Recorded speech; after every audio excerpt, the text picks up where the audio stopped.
বন্ধুরা, বিকাশদার কোচিং সেন্টারে সকলকে স্বাগত।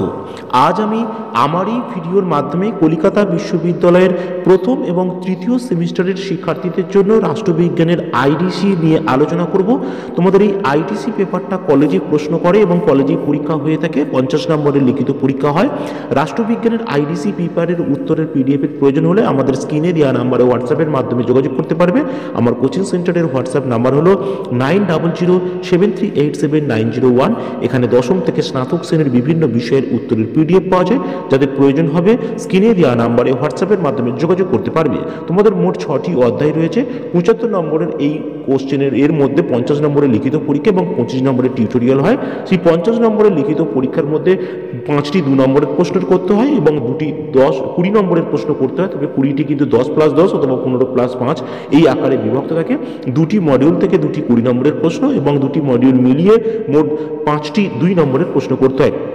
আমি এখানে প্রথম মডিউলের যে গুরুত্বপূর্ণ বড় প্রশ্নগুলো করেছি এগুলো থেকেই তোমরা কমন পেয়ে যাবে। তবে তোমাদের বিভিন্ন কলেজ বিভিন্ন প্রশ্ন করে থাকে, সেক্ষেত্রে কিন্তু কোনো প্রশ্ন এখানে বাদ দেওয়া যাবে না। এখানে যদি সেন্ট্রালি ক্যালকাটা ইউনিভার্সিটি প্রশ্ন করতেন তাহলে কিন্তু ইম্পর্টেন্ট বা সাজেশন সেই অর্থে বলা যায়, কিন্তু যেহেতু কলেজ প্রশ্ন করবে তাই কোন প্রশ্ন পড়ে গেছে কি কিন্তু বাদ দেওয়া যায় না। শাসন বা প্রশাসন বলতে কী বোঝো, ইয়ার গুরুত্ব আলোচনা করো। সরকার ও প্রশাসন বলতে কী বোঝো, ইয়ার সম্পর্ক আলোচনা করো। সুশাসন বলতে কী বোঝো, সুশাসনের সহিত উন্নয়নের সম্পর্ক। খুব গুরুত্বপূর্ণ এই প্রশ্নটা। সুশাসন বলতে সুশাসনের সহিত গণতন্ত্রের সম্পর্ক।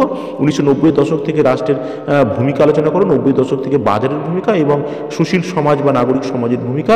সরকার ও প্রশাসনের পার্থক্য গুরুত্বপূর্ণ প্রশ্ন। সুশাসনের ক্ষেত্রে সমস্যা প্রতিবন্ধকতা খুব গুরুত্বপূর্ণ প্রশ্ন। সুশাসনের গুরুত্ব। এবং দ্বিতীয় মডিউল থেকে আমরা 10টি প্রশ্ন দিয়েছি। নাগরিক সনদ কি, নাগরিক সনদের নীতি ও ত্রুটিগুলি লেখো। নাগরিক সনদ কি, নাগরিক সনদের বৈশিষ্ট্য ও গুরুত্ব লেখো। 2005 সালের তথ্য জানার অধিকার আইন সম্পর্কে আলোচনা করো। কেন্দ্রীয় তথ্য কমিশনের গঠন কার্যাবলী এবং রাজ্য তথ্য কমিশনের গঠন কার্য, এই দুটোর মধ্যে একটা খুবই গুরুত্বপূর্ণ।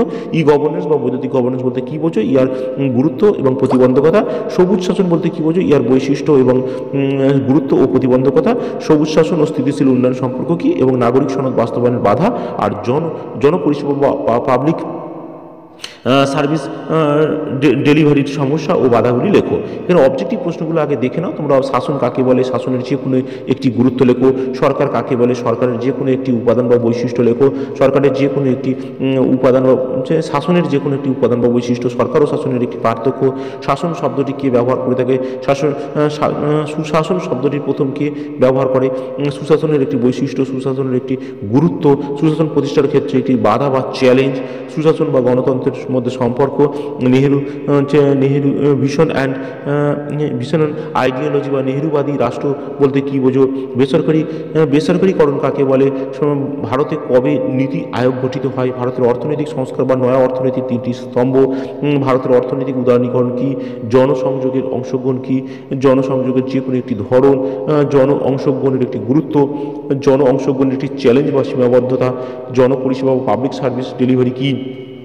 জনপরিষেবা বা পাবলিক সার্ভিস ডেলিভারির চ্যালেঞ্জ বা সীমাবদ্ধতা। ভারতের জনপরিষেবার ক্ষেত্রে গৃহীত যে কোনো 2টি পদক্ষেপ। নাগরিক সনদ কি, নাগরিক সনদের বৈশিষ্ট্য। নাগরিক সনদের প্রথম উদ্ভব কোথায় কত সালে হয়েছিল। নাগরিক সনদের লক্ষ্য বা উদ্দেশ্য লেখো। নাগরিক সনদের একটি গুরুত্ব লেখো। নাগরিক সনদ বাস্তবায়নের বাধা বা চ্যালেঞ্জ লেখো। নাগরিক সনদের যে কোনো 2টি নীতি উল্লেখ করো। ভারতের তথ্য জানার অধিকার আইন কত সালে পাশ হয়। ভারতের তথ্য জানার অধিকারের আইন একটি বৈশিষ্ট্য লেখো। নির্দিষ্ট সময়ের মধ্যে তথ্য না জানলে কত টাকা জরিমানা হতে পারে। কেন্দ্রীয় তথ্য কমিশনের একটি ক্ষমতা বা কার্যাবলী। কেন্দ্রীয় তথ্য কমিশনের সদস্যদের কার্যকালের মেয়াদ। গভর্নেন্স বা বৈদ্যুতিক শাসন, ই গভর্নেন্স হবে। বৈদ্যুতিক শাসন কাকে বলে। গভর্নেন্সের বিভিন্ন প্রকারভেদ বা মডেলগুলি লেখো। ই গভর্নেন্সের উদ্ভব প্রথম কোন দেশে হয়। ভারতে কত সালে ডিজিটাল ইন্ডিয়া প্রকল্প চালু করা হয়। ই গভর্নেন্সের একটি বৈশিষ্ট্য। ই গভর্নেন্সের একটি লক্ষ্য বা উদ্দেশ্য। ই গভর্নেন্সের একটি সুবিধা বা গুরুত্ব। ই গভর্নেন্সের ক্ষেত্রে একটি প্রতিবন্ধকতা বা চ্যালেঞ্জ। সবুজ শাসন কি, সবুজ শাসনের একটি বৈশিষ্ট্য লেখো। সবুজ শাসনের যে কোনো একটি চ্যালেঞ্জ বা বাধা লেখো। সেবোত্তম মডেলের একটি উদ্দেশ্য লেখো। সেবোত্তম মডেলের গুরুত্ব লেখো এবং সেবোত্তম মডেলটি কবে চালু হয়।